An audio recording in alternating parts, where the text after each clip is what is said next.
The air in the penthouse was worth more than most houses, a climate-controlled, triple-filtered silence, high above the New York City din.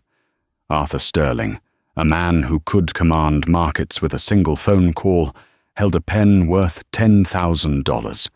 Its nib hovered over a signature line that would transfer $100 million. Across from him, his most trusted advisor, Robert smiled reassuringly. The deal was done. But then a ghost of a sound, a whisper that cut through the silence like a diamond on glass, reached his ear. "Mr. Sterling, that's the wrong contract." He froze, the whisper coming from the one person in the room. Everyone was trained to ignore his maid.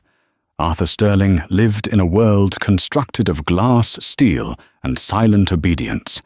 His penthouse, perched atop the Sterling Tower on Park Avenue, was less a home and more an observatory from which he viewed his empire.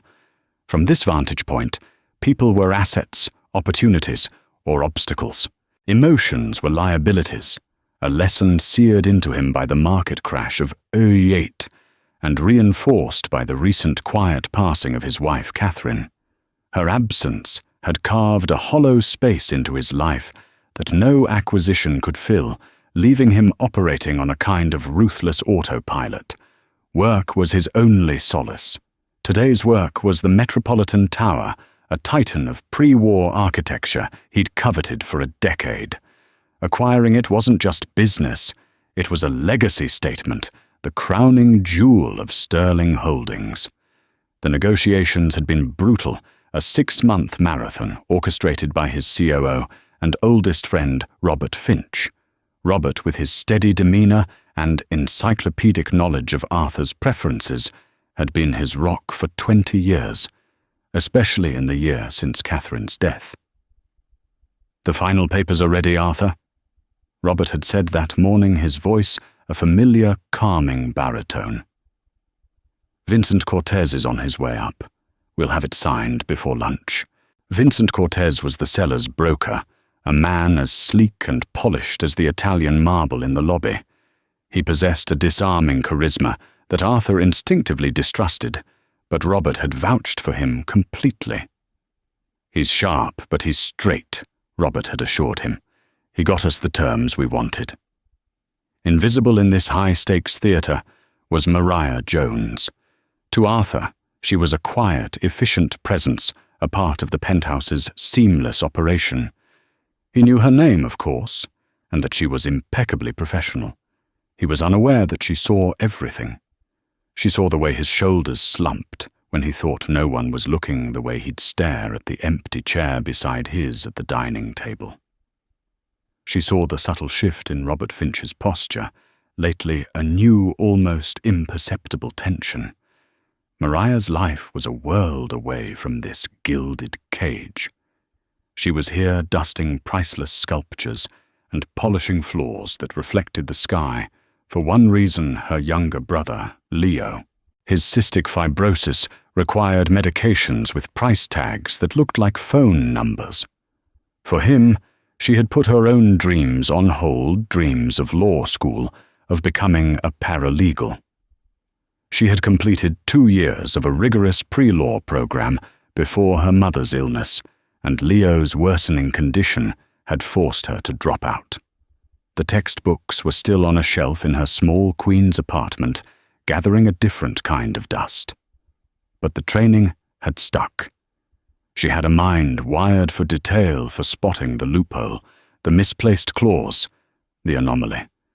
It was a skill utterly wasted in her current role, or so she thought. She moved through the living room, ostensibly to freshen the ice in the water glasses, as Vincent Cortez arrived.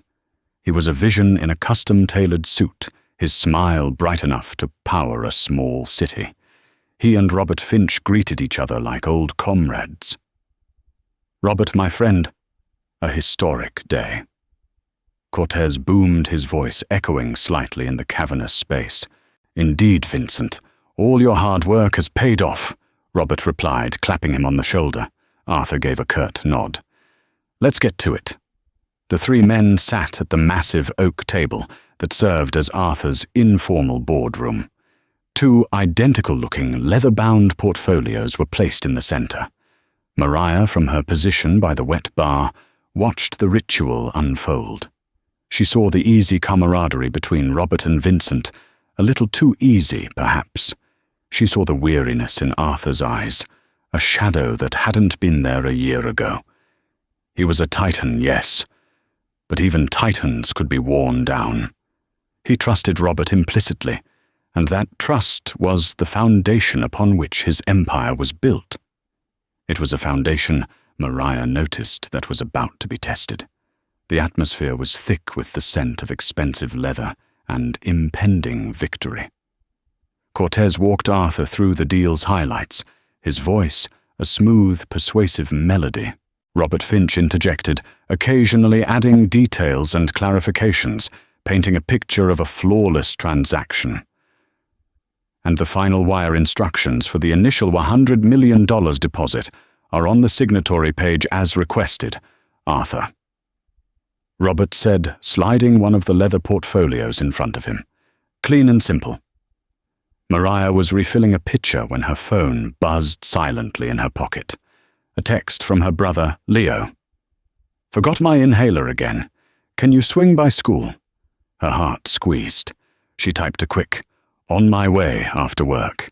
Use the emergency one in your bag. Love you. The brief distraction pulled her back to her reality, a reality of vigilance and care. That same instinct, honed by years of monitoring Leo's health, made her a keen observer. As she turned back to the room, her eyes fell on the table. Both portfolios were there. Robert had pushed one toward Arthur. The other sat near his own elbow. They looked identical, but were they? An hour earlier, while the men were settling in, she had been tidying Arthur's study. The portfolios had been delivered by a courier and left on the desk. She'd straightened them, aligning their edges perfectly. She remembered the distinct grain on the leather of the top portfolio, a faint, almost invisible swirl near the embossed Sterling Holdings logo. Now, as Arthur was listening to Cortez's final pitch, a call came through on the secure line. It was the London office. Urgent. Arthur held up a hand. Excuse me. Robert, you know the details. Keep Mr. Cortez company. He rose and walked toward his study to take the call. In that moment, Maria saw it. It was a movement so slight, so practiced, it was almost imperceptible. Robert Finch, while laughing at something, Cortez said, used his left hand to slide the portfolio near his elbow, a few inches to the left. With his right hand, he casually reached over, picked up the portfolio in front of Arthur's empty chair, and placed it where the other one had been. Then he moved the first portfolio into the now empty space in front of Arthur. A perfect, seamless swap. Maria's blood ran cold. Why switch them if they were identical? It made no sense. Unless they weren't. Her mind flashed back to her contract law classes. Mirror image rule, counteroffers, addenda. The smallest change could alter everything. Her gaze darted to Robert. His face was a mask of calm professionalism, but a tiny muscle twitched in his jaw. His knuckles, where he gripped his water glass, were white. Vincent Cortez, meanwhile, was a study in relaxation, but his eyes followed Robert's hands for a fraction of a second too long. They were in it together. The thought hit Maria with the force of a physical blow. Robert Finch, the man Arthur Sterling called his brother, was betraying him. Arthur returned a few minutes later, his face grim. Trouble with the Frankfurt acquisition.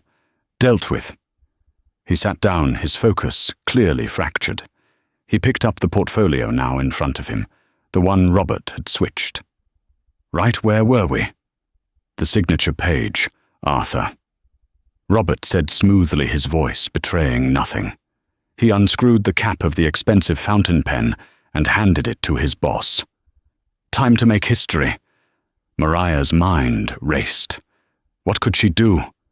Shout accuse Robert Finch, the second most powerful man in the company. They would fire her on the spot. They would laugh her out of the room. Who was she? The maid. A nobody. Her word against his. She would lose her job, the job that paid, for Leo's medicine. Silence was the safe option, the only option. But then she looked at Arthur Sterling. She saw not the billionaire, but a grieving man. A man distracted by loss, and leaning on the one person he thought he could trust. She thought of her own father, who had been cheated out of his small mechanic shop by a contractor who slipped a single extra page into a loan document. That betrayal had broken him.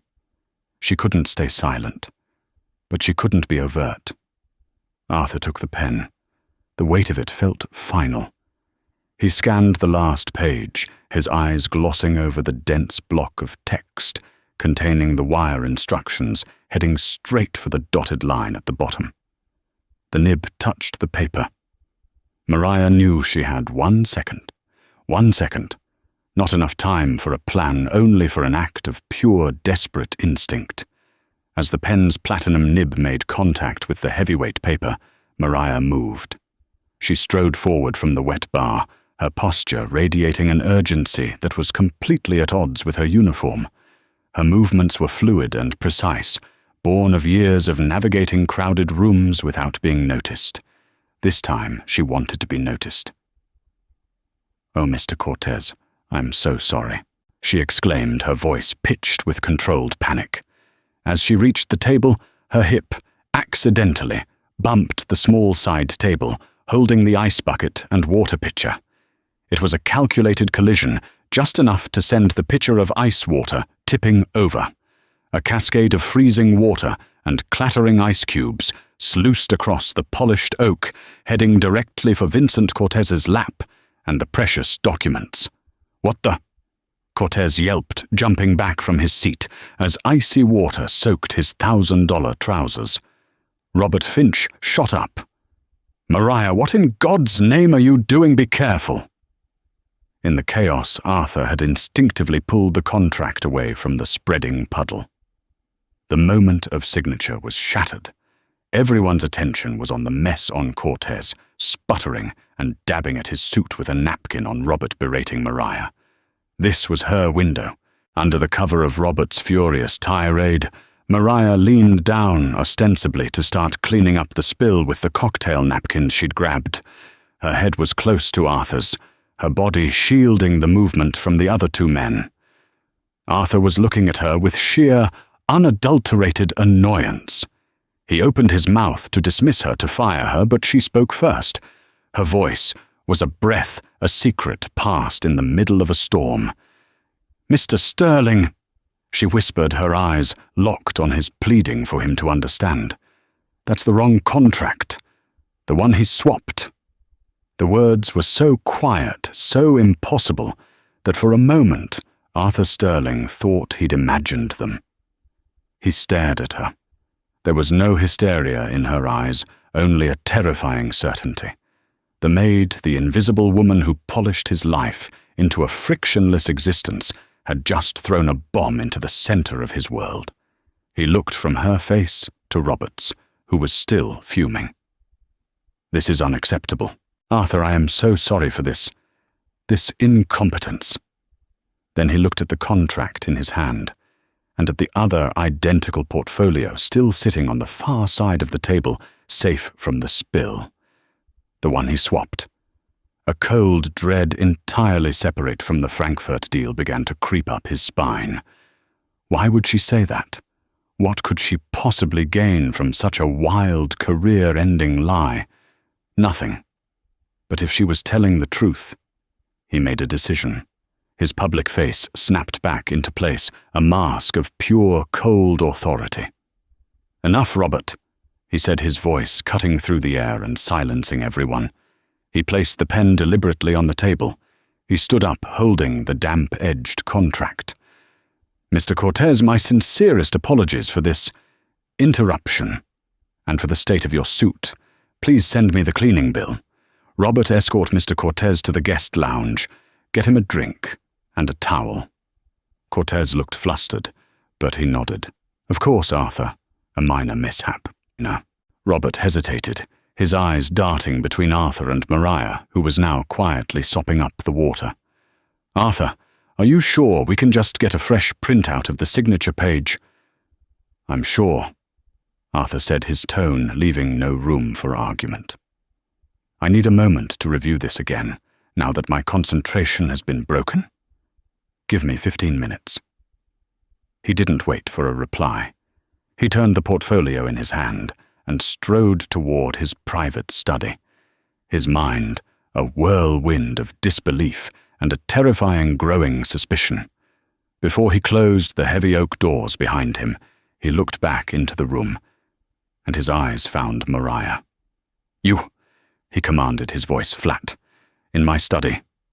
Now. The door to Arthur Sterling's study closed with a heavy, soundless click, sealing them in. The room was his sanctuary, a fortress of glass and dark wood overlooking Central Park. It was meticulously organized, a reflection of his own mind, or so he thought. Now chaos reigned within him. He dropped the suspect portfolio onto his massive desk, its leather cover gleaming under the recessed lighting. He turned to face Maria, who stood just inside the door, her hands clasped tightly in front of her. She looked small and out of place against the backdrop of his immense power, yet her gaze was unwavering. Talk, he said. The single word was a command, an order to explain the inexplicable. Maria took a deep breath, her heart hammering against her ribs. This was it. The point of no return. Mr. Sterling, before you came back from your phone call, Mr. Finch switched the portfolios. Arthur's eyes narrowed. Switched them. They are identical. I checked them myself this morning. They look identical, sir, she said, her voice gaining a little strength.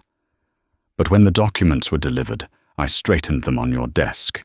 I noticed a small mark on the one that was on top, a swirl in the leather grain right here. She gestured toward the top right corner of the portfolio on his desk. That one was on the bottom of the stack. When you went to take your call, Mr. Finch moved the portfolios. He put the one you were meant to sign in front of you and moved the original one aside. He was very smooth about it.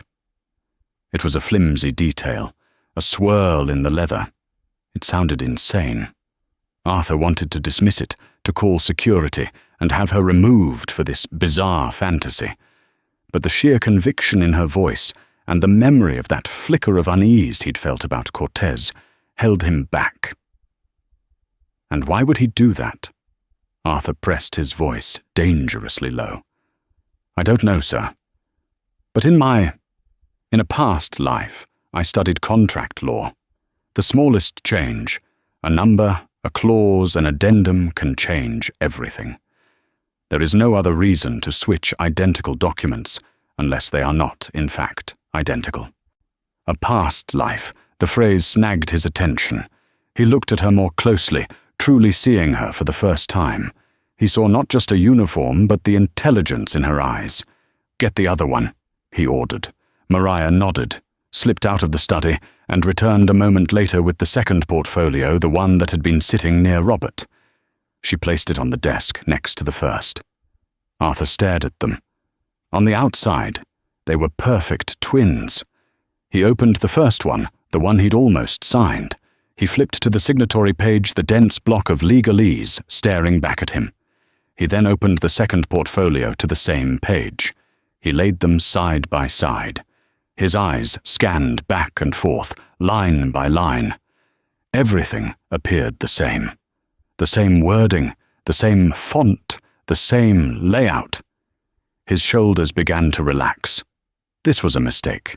A hysterical, costly mistake by an overzealous employee. He was about to close them, to go out there and apologize to Robert, when his eyes caught it. It was in the wire transfer instructions, a long string of numbers and codes under the heading Beneficiary Account. In the second portfolio, the one Maria claimed was the original. The beneficiary holding company was listed as Metropolitan Tower Holdings, LLC, followed by an account number at J.P. Morgan Chase in New York. Standard. Secure. But in the first portfolio, the one Robert had given him, the beneficiary was listed as MT Holdings International SA. The account number was different. The routing code was for a bank he'd never heard of, the Helvetic Credit Bank of Geneva. Switzerland. His blood turned to ice. It was a phantom limb of a change, a corporate ghost. MT Holdings instead of Metropolitan Tower Holdings. SA instead of LLC. A Swiss account. It was a classic shell corporation structure designed for untraceable one-way transfers. Had he signed 100 million, Klaus would have vanished into the ether, irretrievable. The deal would collapse, he'd be in breach, and the money would be gone forever.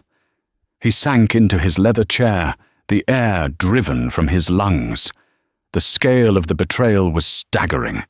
It wasn't just an employee, it was Robert. 20 years of friendship, of shared triumphs and private griefs. Robert had stood by his side at Catherine's funeral. And now this. He looked up at Maria, who was watching his face, her expression one of quiet, sorrowful validation. She had known. The maid, the invisible girl, had seen the dagger that his own brother had been preparing to slide between his ribs. "Who are you?" he asked, the question raw and genuine. "My name is Maria Jones, sir," she said softly. "I'm just the person who cleans your office." Arthur Sterling leaned back, the two contracts open before him, like a testament to his own blindness. Not anymore. He set his mind already shifting from shock to strategy. The storm had broken inside his fortress, and now he had to decide how to direct the lightning. The silence in the study was now charged with a different energy. Arthur's shock was rapidly crystallizing into a cold, hard fury. He was no longer a victim. He was a predator who had just discovered jackals in his own den. He pressed a button on his intercom. "Sandra, get David Chen on a video call. Tell him it's a code red. I want him patched through to my study in 2 minutes. And under no circumstances is anyone to enter this room or my office suite until I say so." David Chen was Arthur's personal lawyer, a silver-haired shark who had been with the Sterling family for 40 years. A code red was a summons they had used only 3 times in 2 decades. While he waited, he looked at Maria. "Tell me everything you observed, not just today. Anything in the past few weeks. Anything that seemed off." Maria recounted the small details she had collected subconsciously. The hushed, tense phone calls Robert took in the hallway. The unusual number of late nights he'd been working even for him. A brief meeting she'd seen 2 weeks ago between Robert and Vincent Cortez in a coffee shop down the street, odd because all official meetings were held in the tower. At the time, she'd thought nothing of it. Now each memory was another piece of the mosaic of betrayal. The screen on Arthur's desk lit up with David Chen's stern face. "Arthur, what is it?" "David." Arthur began, his voice level and devoid of emotion. "I'm sending you 2 documents. I need you to run an immediate trace on a corporate entity and a bank. The entity is MT Holdings International SA. The bank is the Helvetic Credit Bank of Geneva." He swiveled a desk-mounted scanner and fed the fraudulent signature page into it. As it whirred, he explained the situation in clipped, precise terms. The deal, the identical contracts, the last-second switch, and the whispered warning from his maid. He left out the personal sting of Robert's involvement, focusing only on the mechanics of the attempted fraud. David Chen's eyes widened slightly as the document appeared on his screen. "My God, Arthur, this is audacious." He began typing furiously on his keyboard. Helvetic Credit is a boutique institution, known for its discretion, popular with a certain kind of clientele. MT Holdings. Let's see. Give me a moment. My sources are faster than the public record. The seconds ticked by, each one an eternity. Outside the study, Robert and Cortez were waiting, their nerves surely fraying. Arthur felt a grim satisfaction at the thought. "Got it," David said, his face grim. "MT Holdings International was incorporated in Panama 6 months ago. The listed directors are nominee appointments placeholders, but the ultimate beneficial owner funneled through 2 other shell companies. The name on the account is a man named Ricardo Vargas." "Never heard of him," Arthur said. "It's an alias," David replied, "but a known one. Interpol has a file on him. He's a professional money launderer, a ghost who sets up financial structures for white-collar criminals. He's a favorite of one man in particular, Vincent Cortez." The final piece clicked into place. Cortez wasn't just a broker. He was a high-class con artist, and he had found the perfect inside man. "Cortez has a pattern," David continued reading from his screen. "He identifies a major private transaction, charms his way in, and uses an internal confederate to manipulate the closing documents. The money vanishes, and by the time the victim realizes what's happened, Cortez and the funds are long gone. He's been suspected in 3 similar cases in London and Dubai, but they could never make the charges stick." "This time they will stick," Arthur growled. He looked at Mariah. Her observation about the coffee shop meeting was crucial. This wasn't a spur-of-the-moment plan. It was a carefully orchestrated conspiracy. He thanked David and cut the connection. His path was clear. This wasn't just about avoiding a loss anymore. This was about retribution. "Mariah," he said, his voice softer now. "You put your livelihood on the line. You could have been fired, discredited. Why?" Mariah thought of Leo, of her father's broken spirit. "Because some things are worth more than a job, sir. My father used to say that a person's integrity is the one thing no one can take from you. You have to give it away. I wasn't going to give mine away by staying silent." A pang of something shame perhaps hit Arthur. He had lived by a code of profit and loss for so long, he'd forgotten the simple power of right and wrong. This woman, who had so much less than him, had just reminded him of it. "Your paralegal studies," he said, changing the subject. "Why did you stop?" she told him briefly, and without self-pity about her family's situation. Arthur listened, his expression unreadable. When she finished, he simply nodded. "Wait here." He stood up and walked to the door. His posture was different now. The weariness was gone, replaced by the lethal focus of the man who had built Sterling Holdings from the ground up. He was about to confront his oldest friend, and he felt nothing but ice in his veins. The time for grieving his friendship was over. It was time to bury it. Arthur Sterling walked out of his study, and the carefully conditioned air in the penthouse seemed to crackle and freeze around him. He closed the heavy oak door behind him, the silent click echoing the final closing of a chapter in his life. The 2 men in the living area, his oldest friend and his newest enemy, turned to face him. The manufactured calm they had struggled to maintain was gone, replaced by a raw, naked anxiety. Vincent Cortez, who had been pacing a frantic line into the expensive rug, stood unnaturally still. Robert Finch, seated on the plush sofa, looked as though he might shatter. He rose stiffly, his hands clenched and unclenched at his sides. "Arthur, is everything all right?" Robert asked, his voice a dry rasp, the attempt at normalcy so pathetic it was insulting. "We were beginning to worry. A simple clerical error, I'm sure." Arthur ignored him. He moved not with the weary gait of a grieving man, but with the fluid, deliberate grace of a predator. He walked to the bar, his back to them, an intentional act of dominance. He poured a single glass of still water, the sound of it filling the vessel, seeming thunderously loud in the suffocating silence. He took a slow, methodical sip, letting the tension build, letting them stew in the acid of their own guilt. He wanted them to feel the full weight of his impending judgment before he ever spoke a word. Finally he turned. In his hands were the 2 leather portfolios. He walked to the massive coffee table and placed them side by side, the soft thud of the leather on the polished wood sounding like a judge's gavel. He tapped the glossy cover of the fraudulent contract with a single long finger. "MT Holdings International S.A., Arthur said. His voice wasn't loud. It was worse. It was a blade of ice, perfectly calm and lethally sharp. I find myself unfamiliar with this particular entity, Robert, and its preferred bank in Geneva. Perhaps you could enlighten me." It was a kill shot delivered with surgical precision. The last vestiges of color drained from Robert's face, leaving it a pasty, sickly grey.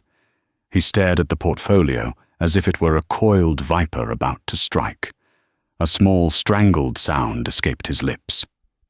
I don't know what you're talking about. Arthur, that's the contract. There must be a mistake." "Oh, there's been a mistake, Robert. A grave one." Arthur corrected his gaze, boring into the man he had once called a brother. "This is a contract, a brilliant one in its own way. A masterpiece of forgery designed as $100 million goodbye gift.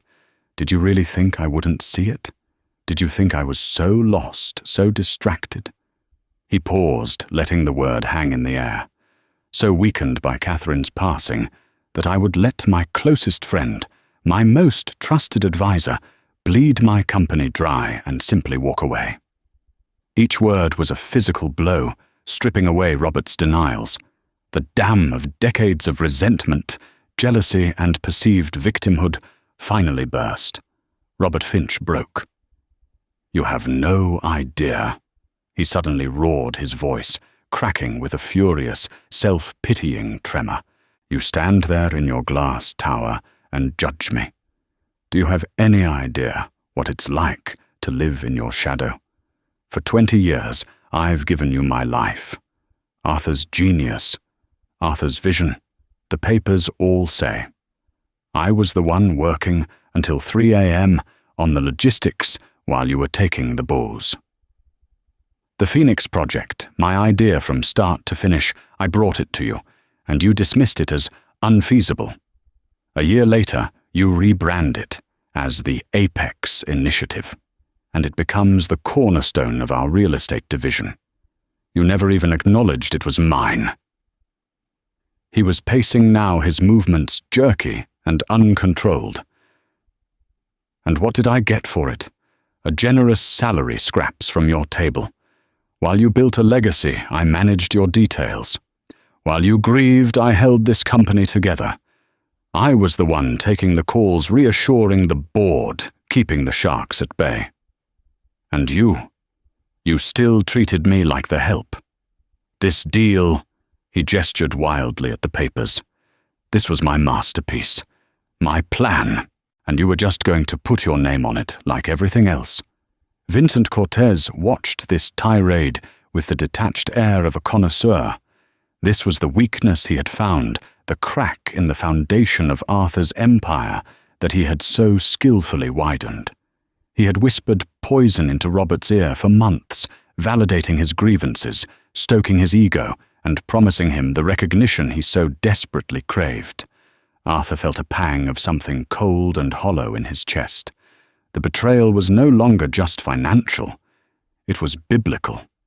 Cain and Abel played out in a Park Avenue penthouse. "So you partnered with this parasite," he said, his voice flat, gesturing dismissively at Cortez. "You let him into my home, into my life, to help you take what you felt you were owed."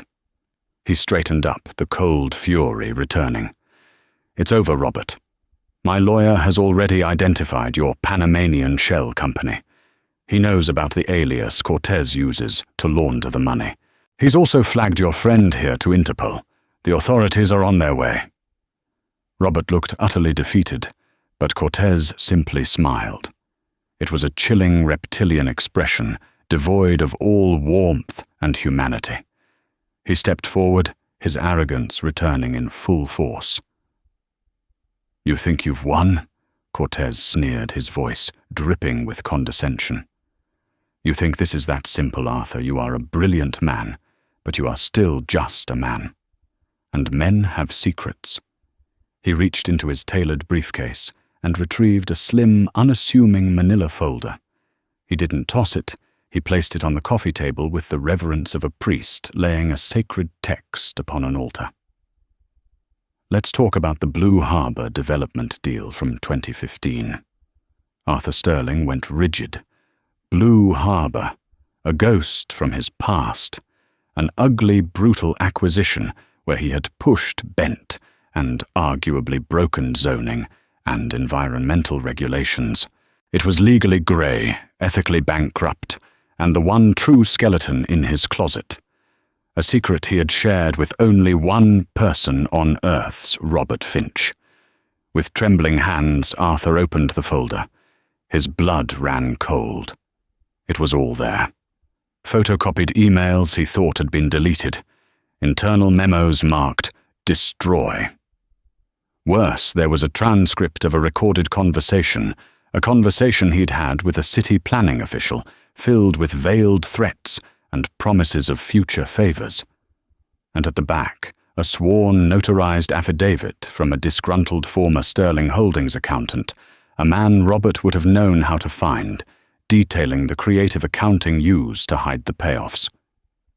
"Robert didn't just give me access to your financials," Cortez explained, savoring every word. "He gave me your soul. He gave me the one thing that could tear down this entire tower stone by stone. So here is the new deal, the real deal. You are going to pick up that pen, and you are going to sign that transfer.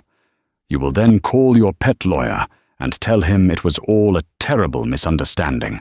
You will escort us to the elevator, and we will walk out of here. This folder," he tapped it lovingly, "disappears forever. You lose 100 million for you a rounding error. But you keep your empire, your reputation, your freedom. You refuse. And I make one phone call. By tomorrow morning, every reporter from the Times to the Post, and every prosecutor from the state AG's office to the SEC will be feasting on your corpse." It was a brilliant, horrifying, perfect checkmate. He was utterly and completely trapped.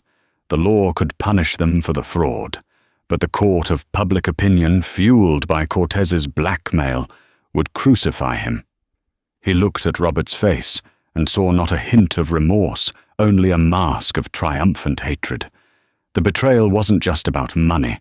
It was about his utter destruction. He had been so blind. His mind reeled, searching for an angle, a countermove, a way out that didn't exist. The walls of his penthouse, his fortress, were suddenly a cage. As he stared at the damning pages, a wave of profound, hopeless despair washed over him. He had lost. But just as he was about to mentally concede, a flicker of movement caught his eye. The heavy door to his study, which he had closed so firmly, was now open a few inches. Standing in the gap, almost hidden in the shadow, was Mariah. She had heard everything. Her face was calm, her expression resolute. She caught his eye and gave a small, almost imperceptible shake of her head. Then she held up her phone, angling the screen so only he could see. A new piece, an unseen player was about to enter the game. The world seemed to shrink to the dimensions of the manila folder on the coffee table. Arthur Sterling felt the crushing weight of its contents, each page a brick in the wall of a prison being built around him. The air was thin, the silence in his ears a deafening roar of failure. He looked at the triumphant smirk on Vincent Cortez's face and the pathetic hate-filled glare from Robert Finch, and for the first time in his adult life, Arthur felt utterly hopelessly outmaneuvered. The serpent's gambit had worked. The game was over. It was in that abyss of despair that he saw the light. Not a light at the end of a tunnel, but a small rectangular glow from the cracked open study door. his eyes desperate for any reprieve locked onto it. He saw Mariah, a ghost in the shadows, her expression a mixture of fear and fierce determination. And on the phone she held a photograph. His mind, conditioned for decades to process information at lightning speed, absorbed the image in an instant. The setting was the opulent wood-paneled lobby of the Carlisle Hotel.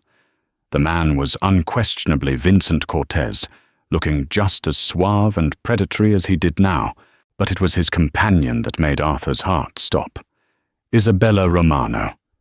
Regal elegant and, since her husband's death 8 months ago, one of the wealthiest and most reclusive widows in the world. In her hands, she was holding a leather portfolio, a portfolio that was identical, down to the embossed seal, to the one sitting on his coffee table. Beneath the image, a line of text from Mariah glowed. I saw him with her last week at the Carlisle Hotel. He was carrying a portfolio that looked just like yours. I thought it was odd. It wasn't just odd. It was a Rosetta Stone for Cortez's entire operation. The pieces didn't just fall into place. They slammed together with the force of a tectonic collision. Isabella Romano, recently bereaved, socially isolated, and in control of a multi-billion-dollar shipping empire. Her husband, like Catherine, had handled the intricate financial details, leaving her brilliant but inexperienced, and therefore vulnerable. She was the perfect target. She was the perfect parallel. A slow, cold fire began to burn in Arthur's chest, incinerating the despair and leaving behind something far more dangerous clarity. He wasn't just a victim. He was a data point in a pattern, and patterns could be weaponized. The shift in his demeanor was seismic. He straightened his back, the slump of defeat vanishing. A smile thin and devoid of all humor touched his lips. He let out a soft chuckle, a sound so unexpected it made both Robert and Cortez flinch. "What's so funny?" Cortez demanded, his own smile faltering with uncertainty. "I was just admiring your business model, Vincent." Arthur said, his voice now dangerously smooth. He began to walk slowly around the room, a predator reclaiming his territory. "It's a model of efficiency, scalable, portable. You don't build anything. You don't create. You're a parasite that finds the grandest hosts. Tell me, is your overhead high? I imagine finding resentful, weak-willed men like Robert here must take some investment." Robert flinched as if struck. Cortez's eyes narrowed. "You've lost your mind." "Pick up the pen, Arthur." "In a moment," Arthur said, waving a dismissive hand. "I'm just contemplating your portfolio, not this one." He gestured to the papers on the table. "Your client portfolio. It must be quite exclusive. Tell me about Isabella Romano." The name landed in the center of the room like a grenade. Cortez's face, for the first time, became a mask of pure, unadulterated shock. The blood drained from his cheeks, his suave composure shattering like cheap glass. "I don't know what you're talking about," he stammered, his voice losing its confident timbre. "Don't you?" Arthur pressed his own confidence, swelling with every beat of his heart. "Let me guess. You approached her through a shell company offering a once-in-a-lifetime investment opportunity. You found someone on the inside, a jealous nephew, a passed-over executive who felt they weren't getting their due from the Romano dynasty. You fed their ego, stoked their resentment. And you prepared a contract that looks remarkably like mine. Does her version also have a phantom holding company, Ress Holdings International, for Romano shipping, perhaps? You really aren't very creative, Vincent." Arthur now stood directly in front of Cortez, looking down at the shorter man. "You see, your mistake wasn't the scam. The scam was good. Your mistake was thinking your blackmail was your trump card. That folder," he pointed at the Blue Harbor file, "is a powerful tool against one man. But it's just a footnote when you're exposed as a sophisticated serial predator who preys on the bereaved. The narrative shifts. I'm no longer Arthur Sterling, the corrupt developer. I become Arthur Sterling, the first of your victims to fight back. The Blue Harbor deal becomes Exhibit A in proving your methods, how you dig up dirt to control your targets when your cons are discovered. He leaned in closer, his voice dropping to a conspiratorial whisper. Juries Vincent, they love that story. The mighty billionaire humbled and targeted in his moment of grief. They'll eat it up. My questionable zoning variances from a decade ago will pale in comparison to your systematic campaign of fraud against the city's most venerable families. Your leverage is gone. Checkmate. Cortez was speechless, his mind visibly racing, searching for an escape route that no longer existed. Robert Finch finally seemed to comprehend the totality of his ruin. He wasn't a partner in a clever heist. He was a disposable pawn in a much larger game, and he had been sacrificed without a second thought. He sank onto the sofa, a broken, empty man. Arthur turned to his intercom, his thumb pressing the button with a decisive click. Sandra, patch me through to Michael Corrigan in security. Now! A moment later, his security chief's voice came through. Mr. Sterling.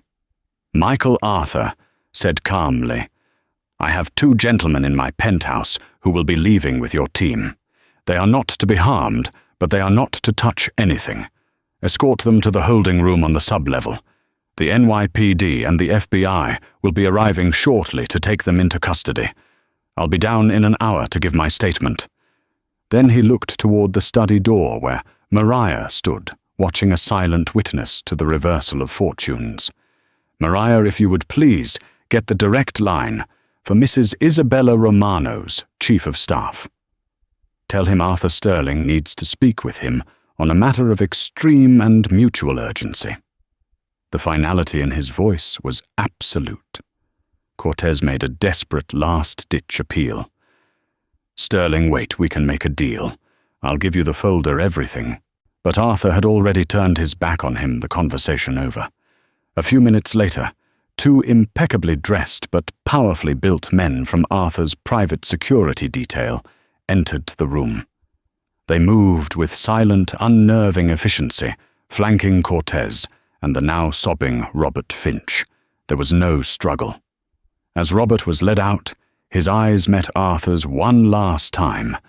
There was no anger left in them, only a vast, empty ocean of regret. Arthur felt nothing but a cold, desolate pity. He gave a slight final nod, and then he was gone.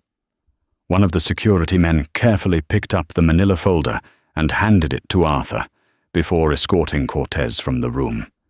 The penthouse was suddenly profoundly quiet. The storm had passed. An hour later, after the initial call with a shocked and eternally grateful Romano family, Arthur stood by the floor-to-ceiling windows. The city lights glittered below, no longer a symbol of his power, but a testament to the complex, hidden lives they contained. He had been so focused on conquering the skyline that he'd forgotten to watch his own back. He had surrounded himself with sycophants and yes-men, and had become blind and deaf to the truth. He called for Mariah.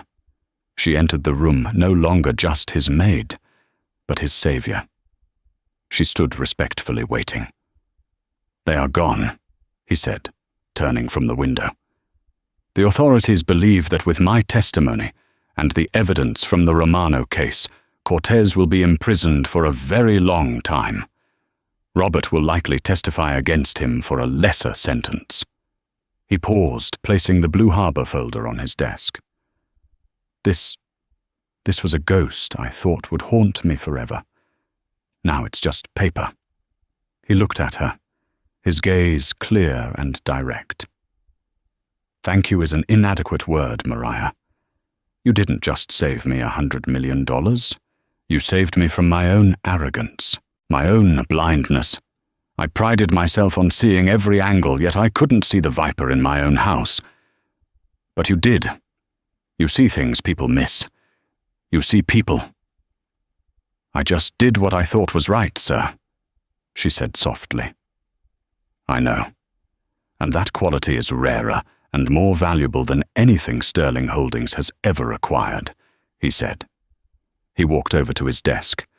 "Which is why your employment here is changing, effective immediately. I spoke with the dean at Columbia Law School this afternoon. He was very impressed with your academic record from your first 2 years. A new grant has been established by my foundation. It will provide a full scholarship, including living expenses, for you to complete your degree starting this fall." Mariah's hands flew to her mouth, her eyes wide with stunned disbelief. Tears she had refused to shed in fear now welled up in pure, overwhelming joy. "That is not a reward, Mariah. It is an investment." Arthur continued, his tone all business, yet with an undercurrent of genuine respect. "When you are not in class, you will work here. I am creating a new position, Special Counsel for Internal Review. You will report only to me. Your job will be to question everything, to read the fine print, to observe the people in the room, to be the one person in this entire company who isn't afraid to walk into my office and whisper, 'That's the wrong contract.' I don't need another yes man. I need your eyes. I need your integrity." The dream she had sacrificed for her family was being handed back to her, more real and brilliant than she had ever imagined. She thought of Leo, of the certainty and security this would bring him, and the tears finally fell. "Yes, Mr. Sterling," she said, her voice thick with emotion, but steady. "Yes, I accept." Arthur Sterling nodded, a true small smile finally reaching his eyes. He had lost a friend, but had gained an invaluable ally.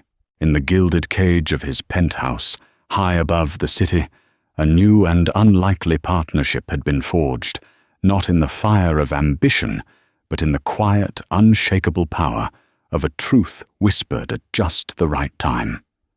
And so, a disaster was averted, not by a team of high-powered lawyers or Wall Street analysts, but by the quiet courage of one woman who refused to be invisible. The story of Arthur Sterling and Mariah Jones isn't just a thriller about a high-stakes scam. It's a powerful reminder that value and insight are not determined by a person's title or their bank account.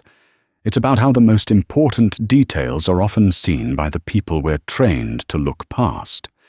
It teaches us that true strength is found in integrity, and that sometimes the most powerful voice in a room is a whisper.